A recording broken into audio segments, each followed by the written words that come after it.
বন্যার হাত থেকে পাট রক্ষা করতে গিয়ে নৌকা উল্টে বন্যার জলে তলিয়ে গেল দুই ভাই। বৃহস্পতিবার এই মর্মান্তিক ঘটনাটি ঘটেছে মালদার মানিকচকের ভূতনির বন্যা কবলিত এলাকায়। জানা গেছে, জলে তলিয়ে যাওয়া দুই ভাইয়ের মধ্যে একজনের নাম পরিমল মণ্ডল, বয়স 21 বছর এবং অপরজনের নাম বঙ্কিম মণ্ডল, বয়স 18 বছর। তাদের বাড়ি ভূতনির শঙ্করটোলা এলাকায়। এদিন দুই ভাই মিলে বন্যার জলে ডুবে যাওয়া পাট ক্ষেত থেকে পাট কেটে টিনে নৌকা চেপে বাড়ি ফিরছিল। ওই সময় শঙ্করটোলায় ঝড় বৃষ্টিতে নৌকা উল্টিয়ে দুই ভাই বন্যার জলে তলিয়ে যায়। তলিয়ে যাওয়ার পর দীর্ঘক্ষণ ধরে জলে খোঁজাখুঁজি করা হয়, কিন্তু খবর লেখা পর্যন্ত তাদের কোনো হদিশ মেলেনি বলে খবর।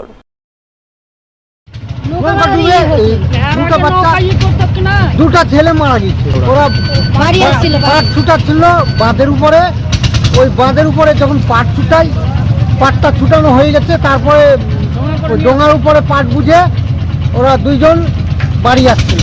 তারপরে ইতিমধ্যে ওই ঝড় বাতাস উঠেছে, বাতাসেতে ভেয়েছে, ওরা নৌকাতে টিনের ডোঙাতে ডুবে গেছে। এখন বর্তমানে উঠলো কিনা বলতে পারছি না, এখন খোঁজ পাওয়া যায়নি। ডুবুরি গিয়েছে শুনছি, মোটামুটি ঘন্টা দুয়েক। বয়স একটা বড়টার বয়স 22 হবে, ছোটটার বয়স 18-19। এখনো খোঁজাখুঁজি চলছে। ফের মালদা মেডিকেল কলেজ হাসপাতালে বিক্ষোভ। এবারে কাজ বন্ধ করে বিক্ষোভ দেখালেন হাসপাতালে দীর্ঘদিন ধরে কর্মরত অস্থায়ী চুক্তিভিত্তিক সাফাই কর্মীরা। বৃহস্পতিবার সকাল 10টা নাগাদ তারা হাসপাতালের মাতৃমা বিভাগের সামনে ঠিকাদারের প্রতিনিধিকে ঘিরে বিক্ষোভে ফেটে পড়েন। বিক্ষোভকারী অস্থায়ী সাফাই কর্মীদের বক্তব্য, তারা হাসপাতালের ঠিকাদার সংস্থার অধীনে দীর্ঘদিন ধরে সাফাই কর্মী হিসাবে কাজ করছেন, কিন্তু এখন হঠাৎ করে ঠিকাদার সংস্থা বলছে সরকার নাকি সাফাই কর্মীদের 8 পাস সার্টিফিকেট জমা দিতে বলেছে, কিন্তু তারা বেশিরভাগই ক্লাস 8 পর্যন্ত পড়াশোনা করেননি, 8 পাস সার্টিফিকেটও নেই। তাই এই সিদ্ধান্তের প্রতিবাদে কাজ বন্ধ করে বিক্ষোভ দেখাচ্ছেন। সেই সঙ্গে তারা পুজোর বোনাস, সঠিক সময়ে বেতন প্রদান, বেতন বৃদ্ধির দাবিতেও সরব হয়েছেন। কাজ বন্ধ করে তার উদ্দেশ্য হচ্ছে যে আমরা আজকে আমাদের কন্ট্রাক্টর আমাদের কাছ থেকে 8 পাস সার্টিফিকেট এবার আমরা কোথা থেকে পাবো? এই যে আমরা 20 বছর ধরে কাজ করছি, সব টিপ্পা ছাপছি, সে সময় তো চাইনি, এখন কি করে চাইছি? যার জন্য আমি বলেছি যে আমার স্বাস্থ্য ভবন যেটা অর্ডার আছে সেই অর্ডারটা আমাদেরকে দুক, আমরা তারপরে কথা বলবো। যার জন্য আমরা কাজটা বন্ধ করে রেখেছি। আমরা চাইছি যে আমাদের অনেক ছেলে পেলে আছে যারা 20 বছর ধরে কাজ করছে, কোনো সার্টিফিকেট নাই, সে কোথা থেকে নিয়ে আসবে, খাবে কি এরপরে? আমরা আজকে স্ট্রাইক করছি, আমাদের দীর্ঘদিন ধরে যে কাজ করছি, তো আমাদেরকে তো বোনাস বলেছে 25 তারিখে দেবো, কিন্তু এখনো আমরা কোনো বোনাস পাইনি।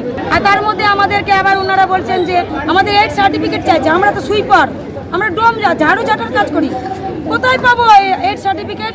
আমাদেরকে যখন এরা কাজে জয়েন করলো তখন আমাদের কোনো ডকুমেন্টস লাগবে না, হয়ে যাবে। মূর্খ, পড়াশোনা তো নাই কারো কাছে, হয়তো হাজারের মধ্যে 5 জনের 6 জনের হয়তো বেশি পড়িয়েছে, বাবা মা যার ক্ষমতা ছিল, আর বাকি তো সব সুইপারের ঝাড়ু ঝাঁটা করছে। এবার আমরা তো কাজ বন্ধ রেখেছি যে আমাদের বোনাস হচ্ছে না, টাইমে বেতন বৃদ্ধি নাই, আমাদের বেতনটাই নাই টাইমে। এবার আমরা চাইছি আমাদের 8 পাস সার্টিফিকেট, আমাদের সুইপারদের নাই, আমাদের 8 পাস সার্টিফিকেট কোথায় পাবো? ইনি বলছেন যে দাও না তো চাকরি থেকে সরিয়ে দেবো, না তো কাজ থেকে সরিয়ে দেবো। আমরা কি করে খাবো? মরে যাবো তো আমরা। যদিও এই বিষয়ে খবর লেখা পর্যন্ত ঠিকাদার সংস্থা বা মালদা মেডিকেল কলেজ হাসপাতাল কর্তৃপক্ষের তরফে কোনো প্রতিক্রিয়া মেলেনি। সব জেলায় দিয়েছে, ওটা দিতেই হবে। আমারও জমা হয়েছে,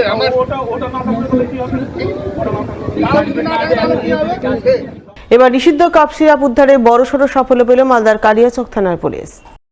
বৃহস্পতিবার বিশেষ সূত্রে খবর পেয়ে সুজাপুর অঞ্চল অফিসের পেছনের এক নালা থেকে উদ্ধার হলো 8 বস্তা নিষিদ্ধ কাপ সিরাপ ফেন্সিডিল, যার মধ্যে মিলেছে 2161 বোতল কাপ সিরাপ। উদ্ধার কাপ সিরাপের আনুমানিক বাজার মূল্য 10 লক্ষ টাকা। তবে এই ঘটনায় পুলিশ কাউকে গ্রেপ্তার বা আটক করতে পারেনি। কে বা কারা সেখানে বিপুল পরিমাণ কাপ সিরাপ মজুত করেছিল, কি উদ্দেশ্যে করেছিল তা খতিয়ে দেখতে পুলিশ তদন্ত শুরু করেছে বলে জানা গেছে।